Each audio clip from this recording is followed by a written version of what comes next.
All right, let's dive into a topic that's been flying under the radar for way too long, but is now rocketing to the top of the boardroom agenda. We're talking about biodiversity. And not just as some nice to have environmental goal, but as a critical, and I mean critical, business risk that most companies have completely overlooked. For the longest time, whenever you heard the term ESG, environmental, social, and governance, that E for environmental pretty much just meant one thing: carbon. The whole world was laser focused on carbon footprints, net zero targets, all that stuff. It was the big, easy number everyone could track. Well, guess what? That era is ending. That single-minded focus on carbon created a massive blind spot, and businesses are just now waking up to the fact that sticking to that old way of thinking is, frankly, becoming dangerously outdated. So, what is this huge blind spot?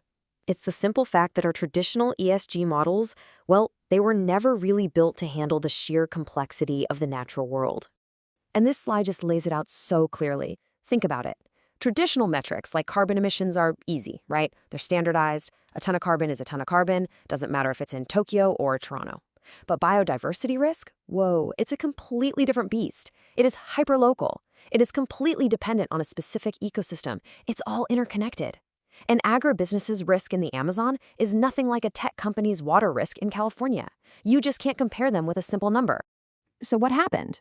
Well, because it was so tough to measure, biodiversity risk just it got pushed to the side.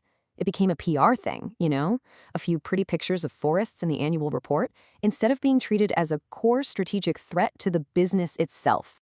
But now, a wake-up call is finally sounding. There are these powerful forces that are all coming together at once, and they are shoving this issue out of the footnotes and right into the center of the boardroom. So why now? What's really forcing this change? It really boils down to three key drivers, all hitting at the same time, basically creating a perfect storm for any company that isn't ready. First up, regulators are finally getting serious. New frameworks like the Task Force on Nature-Related Financial Disclosures, or TNFD, are making this mandatory. This isn't voluntary anymore.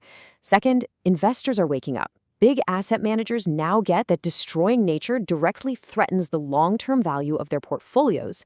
And third, and maybe most importantly, is just operational reality. Supply chains are getting hammered by real-world problems like water shortages and lack of raw materials. This isn't a future problem, it's hitting the bottom line today.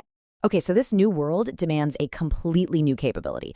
We're moving beyond simple carbon counting and into something way more sophisticated.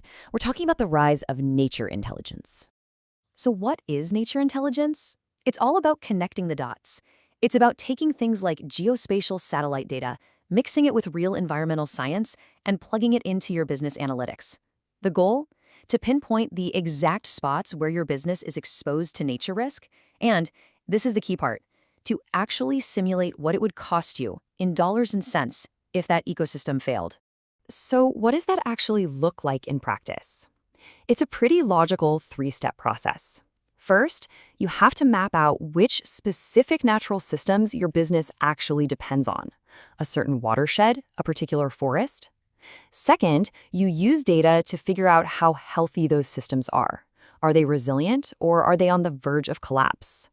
And finally, you model what happens to your business if things go wrong. What happens to your supply chain, your revenue, your costs? This whole shift should feel kind of familiar. We've seen this movie before. Just a few years ago, we saw companies move from vague ESG scorecards to really sophisticated, data-driven climate risk dashboards. Biodiversity is on the exact same track. It's just a whole lot more complex. And here's the really crucial part. This isn't just about playing defense and managing risk.